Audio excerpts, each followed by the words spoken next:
तो हेलो दोस्तों, स्वागत है आप सभी का। मेरा नाम है फरहान अख्तर। आप देख रहे हैं एके डिजिटल इंस्टीट्यूट चैनल। तो बच्चों, हम लोग बायोलॉजी के अनसॉल्व्ड में 2022 तक के अनसॉल्व्ड को सॉल्व कर चुके थे, जिसमें हम लोग सिर्फ एमसीक्यू सॉल्व करने की वीडियो बनाए थे। ठीक है, तो आज हम लोग 2020 का अनसॉल्व लेकर आए हैं। इसके पहले वाला वीडियो 2022 का था। तो 2022 के बाद आपको लगता है 2021 आना चाहिए, लेकिन आपकी जानकारी के लिए बता दें कि 2021 में एग्ज़ाम नहीं हुआ था, क्योंकि लॉकडाउन के कारण सभी को पास कर दिया गया था। इसीलिए बच्चों हम लोग 2020 का अनसॉल्व लेकर आए हैं, जिसमें हम लोग सातों सेट का एमसीक्यू सॉल्व करेंगे। ठीक है, तो चलिए वीडियो को बिना देरी किए शुरू करते हैं। तो पहला हम लोग क्वेश्चन लेते हैं, पहले अनसॉल्व का, पहले सेट का पहला क्वेश्चन। ठीक है, 2020 का अनसॉल्व है, आप देख सकते हो, जीव विज्ञान का, और ये हमारा एमसीक्यू क्वेश्चन में पहला क्वेश्चन है। देखिए पहला क्वेश्चन क्या कह रहा है, निभाग पाया जाता है। तो बच्चों निभाग पाया जाता है बीजांड के अंदर, हमारा दूसरा ऑप्शन सही हो जाएगा। ठीक है, निभाग कहाँ पाया जाएगा, बीजांड के अंदर। तो इसको टिक कर देते हैं, आप लोग इसको टिक कर लेना अपने अनसॉल्व में, या फिर लिख रहे हो कॉपी में तो लिखते रहना।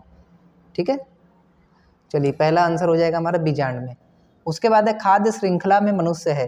देखिए खाद्य श्रृंखला वाला आप लोग पढ़े होंगे पारितंत्र वाले चैप्टर में। ठीक है, खाद्य श्रृंखला में मनुष्य का नाम कहाँ पर है वो पूछा गया है। तो देखिए ऑप्शन में है उत्पादक, दूसरा है अपघटक अपघटनकर्ता, तीसरा है उपभोक्ता, और चौथा है उपरोक्त में से कोई नहीं। तो देखिए उत्पादक उसको कहते हैं जो फल नहीं, भोजन को बनाता है। तो भोजन को बनाने वाला होता है पौधे।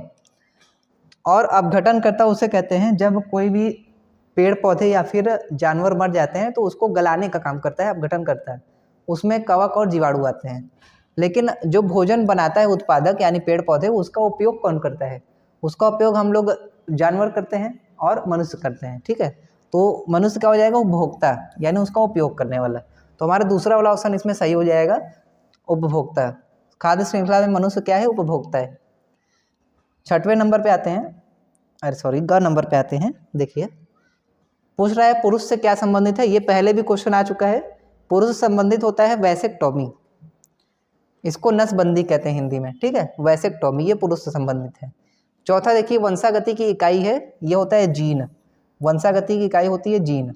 तो इसका आप स्क्रीनशॉट ले लो, उसके बाद आगे बढ़ते हैं। ठीक है, स्क्रीनशॉट लो फिर आगे बढ़ते हैं। चला जाए बच्चों, आगे चला जाए। चलिए देखिए अब हमारा सेट नंबर है 2। तो सेट नंबर 2 का पहला क्वेश्चन देखते हैं। अनिषेक जनन होता है। अनिषेक जनन का मतलब है जब बिना निषेचन के नया जीव बन जाए, उसको अनिषेक जनन कहते हैं। तो यहाँ देखिए जो जो ऑप्शन दिया हुआ है, रोटीफर्स, रोटीफर्स आपने 11th क्लास में पढ़ा होगा, टर्की और मधुमक्खी, इन तीनों में होता है अनिषेक जनन। तो उपर्युक्त तो सभी वाला सही होगा हमारा। ठीक है, रोटीफर्स में भी होता है, टर्की में भी होता है और मधुमक्खी में भी होता है। छठवां नंबर पे आते हैं, निम्नलिखित में से कौन सा कथन प्रभाविता के नियम के लिए सही है। तो एक बार आप तीनों चीज़ों को पढ़ो, जितना भी ऑप्शन दिया उन सभी को पढ़ो। प्रभाविता के नियम में क्या बताया गया था, अगर हमारे पास कोई एक लक्षण है जिसमें वो प्रभावी लक्षण है, तो अगर हम लोग संकरण कराते हैं अप्रभावी से, तो हमेशा प्रभावी लक्षण वाला प्रतीत होता है यानी प्रकट होता है। कारक जोड़े में होते हैं, ये प्रभाविता नियम में बताया गया था। कारक मतलब लक्षण जोड़े में होते हैं। लक्षण का निर्धारण कारक नामक डिस्क्रीट इकाइयों द्वारा होता है। डिस्क्रीट मतलब यानी एक इकाई द्वारा, डिस्क्रीट मतलब एक इकाई। तीसरा है यदि कारक जोड़ों के सदस्य के समान हो तो इसमें एक कारक दूसरे कारक पर प्रभाव डालता है। यही चीज़ तो प्रभाविता नियम में बताया था। इसका मतलब हमारा तीनों सही हो जाएगा। चौथा ऑप्शन होगा उपरोक्त में से सभी सही है। ठीक है, आगे बढ़ते हैं।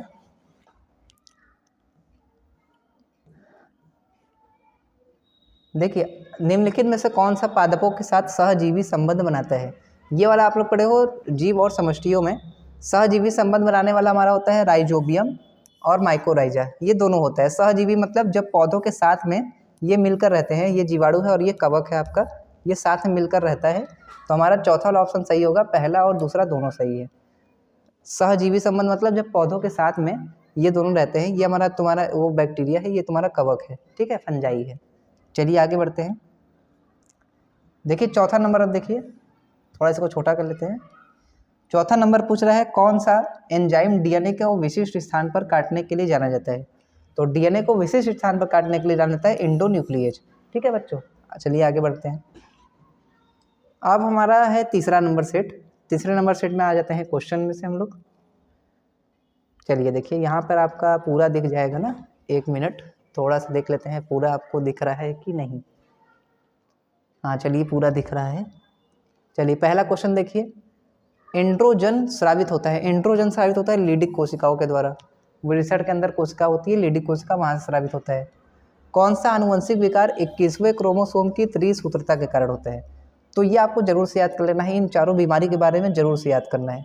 ये चारों अक्सर पूछ सकता है। इन चारों में से आपका टर्नर सिंड्रोम और डाउन सिंड्रोम मोस्ट इंपॉर्टेंट है, ये वाला कभी कभी पूछता है और ये अधिकतर नहीं पूछता है। ठीक है, चलिए देखिए, तो जो 21वें जोड़ के त्रिसूत्रता के कारण बीमारी होता है वो होता है हमारा डाउन सिंड्रोम।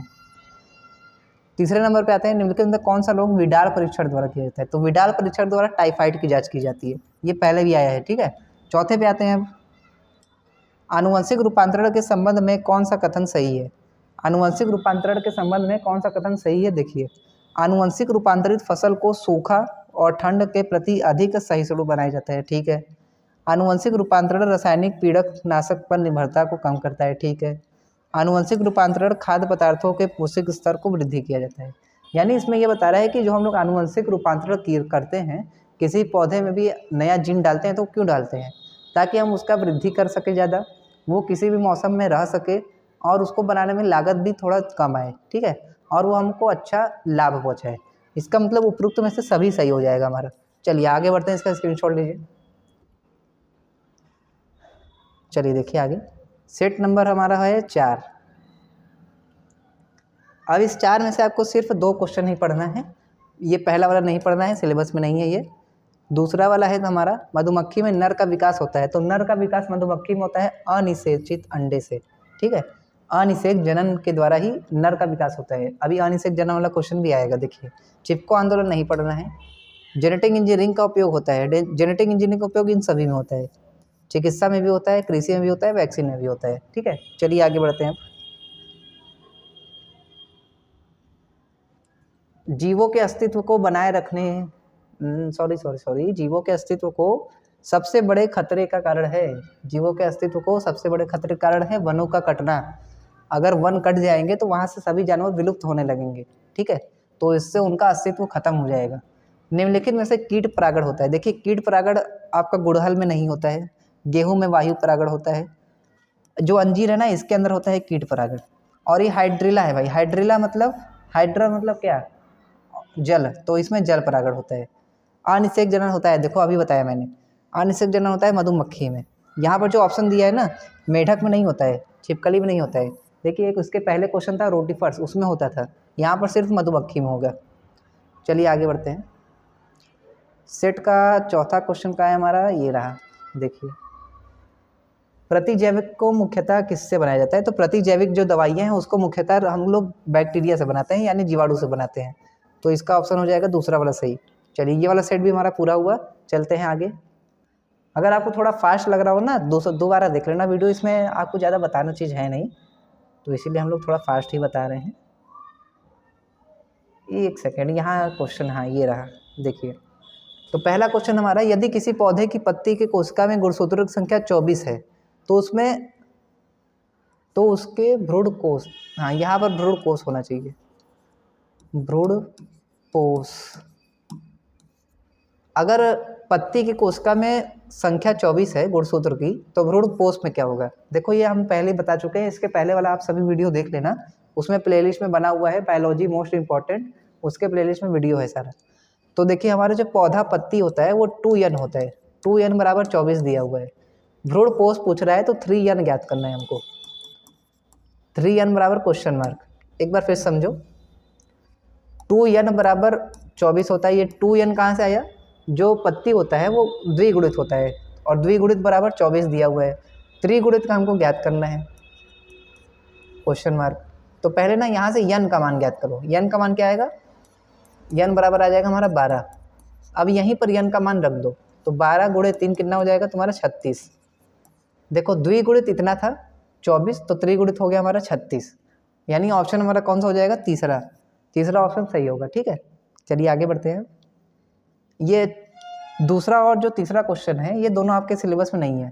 ठीक है, यहाँ पर स्टार बना होना चाहिए, लेकिन वो प्रिंटिंग मिस्टेक हुआ है। इंटरनेशनल कियाजमाटा ही आपके सिलेबस में नहीं है, अम्लीय वर्षा भी आपके सिलेबस में नहीं है।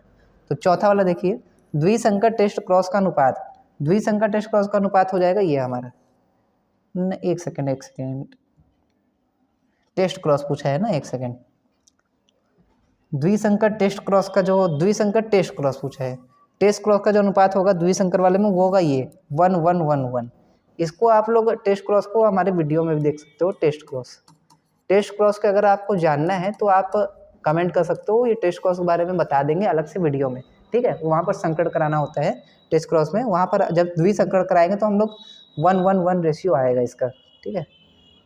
आगे देखो, अगला सेट है हमारा 7वां लास्ट सेट।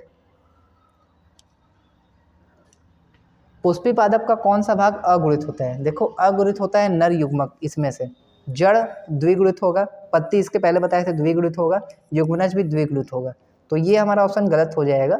जो नर युग्मक है और मादा युग्मक है ये अगुणित होते हैं, ठीक है। अगला देखिए, विश्व पर्यावरण दिवस कब मनाया जाता है? ये वाला क्वेश्चन वैसे आपके सिलेबस में है, मतलब कभी कभी पूछ लेता है ये वाला, लेकिन इसमें स्टार बना हुआ है, ये आप बनाया जाता है 5 जून को, ठीक है। विश्व पर्यावरण दिवस 5 जून को मनाया जाता है। पेनिसिलिन की खोज किसने की? भाई सबको पता होगा, अलेक्जेंडर फ्लेमिंग ने की थी, ठीक है। दाब कोशिका अरक्तता उत्पन्न होती है, ये वाले क्वेश्चन में थोड़ा सा कन्फ्यूजन है कि देखिए इसमें ना पहला ऑप्शन भी सही हो सकता है और तीसरा वाला भी सही हो सकता है, क्योंकि 21वें ये जो अलिंग गुणसूत्र है इसमें उत्परिवर्तन के कारण ये बीमारी होता है। तो पहला वाला ऑप्शन भी हमको सही लग रहा है, आप पहले लगाना, और ये वाला भी थोड़ा सही लगता है क्योंकि उत्परिवर्तन भी है और बहुगुणित भी है। चलिए, तो ये हमारा था 7 सेट 2020 का क्वेश्चन। इसके बाद हम लोग लेके आएंगे 2019 का और 2018 का। इसके बाद आपका बायोलॉजी वाला पूरा हो जाएगा, क्योंकि आपको 2018 तक का ही पढ़ना है, उसके पहले का ज़्यादा नहीं पढ़ना है। इतने 6 साल का पढ़ लोगे तो आपका बहुत है, ठीक है। चलिए, तो अगर आपको वीडियो अच्छा लगा होगा तो आप वीडियो को लाइक और शेयर ज़रूर करिएगा, और अगर कोई क्वेश्चन है या फिर किसी टॉपिक को आपको लॉग में चाहिए तो उसका आप लोग कमेंट जरूर करिएगा और ज़्यादा से ज़्यादा शेयर करिएगा। तो आपसे हम लोग मिलते हैं अगले वीडियो में। आज के लिए इतना ही बच्चों, धन्यवाद।